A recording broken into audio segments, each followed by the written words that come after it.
虜になってしまえばきっとこの夏は充実するのもっともう戻れなくたって忘れないで。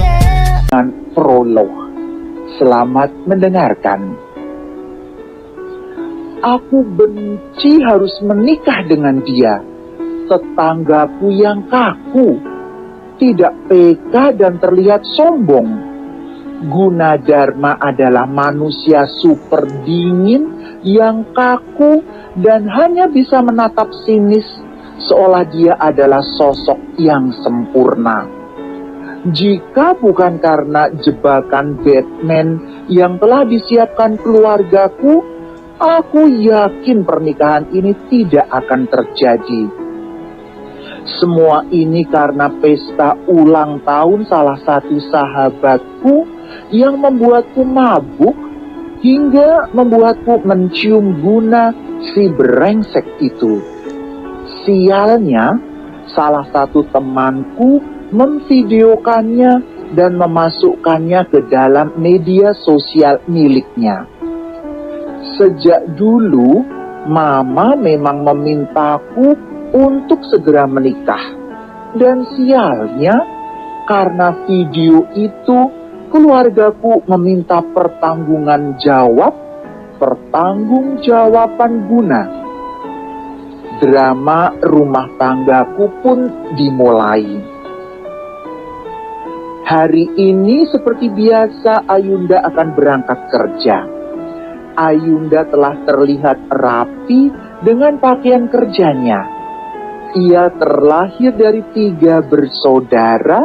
Ia memiliki seorang kakak lelaki berumur 29 tahun yang masih jomblo dan bekerja menjadi salah satu perwira polisi yang ditugaskan di Semarang.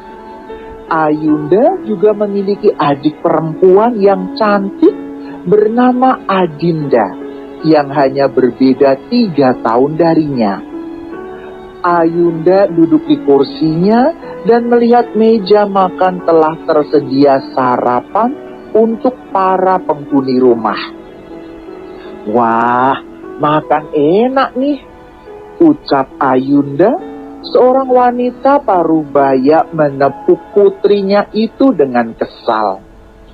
Kapan Mama bisa cicipin sarapan masakan kamu? Tanya Ratna pada Ayunda. Nanti Ma, kalau Mbak Ayu nggak tidur lagi setelah sholat subuh. Ejek Adinda membuat Ayunda menatap sinis Adinda. Kompor loh, desis Ayunda. Mbak, Mama mau nanya sama kamu, ucap Ratna. Tanya apa, Mah? Tanya Ayunda sambil mengunyah nasi gorengnya. Si adik mau nikah, kamu gak apa-apa dilangkai? Tanya Ratna. Gak apa-apa, Mah. Toh, jodoh Ayu masih dalam perjalanan, ucap Ayu. Tapi Nak, Mama takut loh, kamu lama dapat jodohnya kalau ngelangkah gitu. Jelas Ratna khawatir. Ya udah, kalau gitu Dindanya nikah saat Kak Alfa nikah dan aku nikah sesuai urutan, ucap Ayu. Nggak mau. Masa aku nungguin Kak Alfa sama Mbak Ayu yang jodohnya entah kapan? Kesal Adinda. Calon suami Adinda merupakan seorang dokter. Adinda dan Rifki telah lama berpacaran. Rifki yang akan bertugas di Malang menginginkan segera menikah dengan kekasihnya. Apalagi sekarang Rifki akan pindah bekerja ke kota ini dan mengajak Adinda untuk segera menikah dengannya. Kalau kakakmu Alfa belum nikah, nggak masalah. Tapi kalau cewek sama cewek gini saudaraan, nggak baik dilangkahin, jelas Ratna. Sejak tadi Bagas hanya mendengarkan pembicaraan istri dan anak-anaknya.